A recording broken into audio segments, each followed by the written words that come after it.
12 फरवरी 2022 को ये हमने संकल्प लिया था कि हमारी नई सरकार के गठन होते ही हम यूनिफॉर्म सिविल कोड विभिन्न क्षेत्रों में जिन्होंने काम किया है उन सभी को मिलाकर एक कमेटी का हम गठन करेंगे, एक उच्च स्तरीय कमेटी बनाएंगे।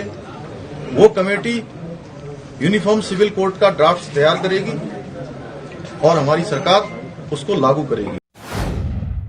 जैसे कि हम जानते हैं कि उत्तराखंड को नया सीएम मिल चुका है और सीएम पुष्कर सिंह धामी की पहली कैबिनेट मीटिंग भी कल हो चुकी है।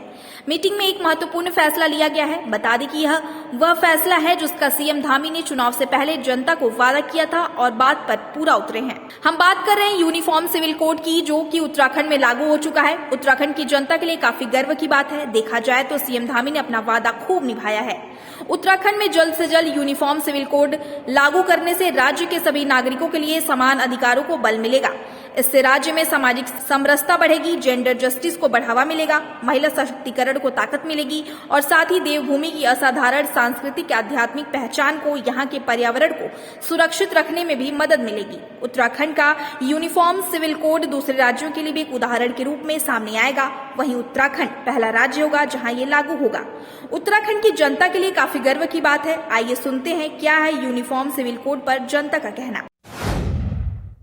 क्या लगता है कि यूनिफॉर्म सिविल कोड लागू होना चाहिए? हाँ सर, ज़रूर होना चाहिए। ये तो सरकार ने भी अपने एजेंडे में दिया था। उससे सब एक समान रहेंगे।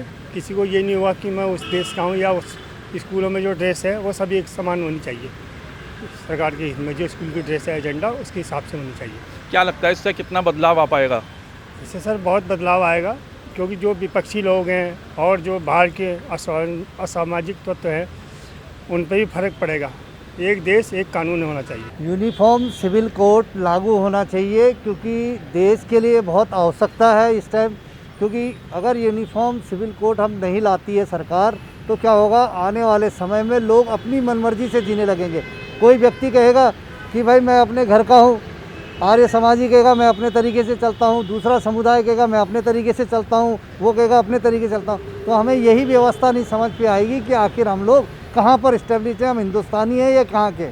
इसके लिए सिविल कोड लाना बहुत ज़रूरी है, जिसमें हमारे विद्यालयों में जिस तरीके से होता है कि एक ड्रेस कोड है, बिना उस ड्रेस कोड के हमें पता ही नहीं, हम एक देश में रह रहे हैं तो एक देश एक कानून।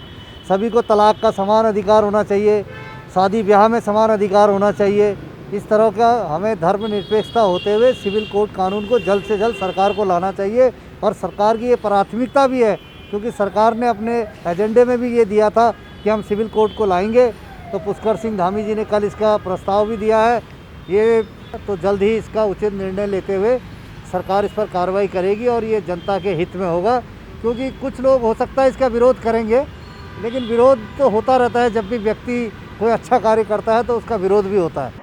नेशन वन के लिए जय ओबेरॉय की रिपोर्ट।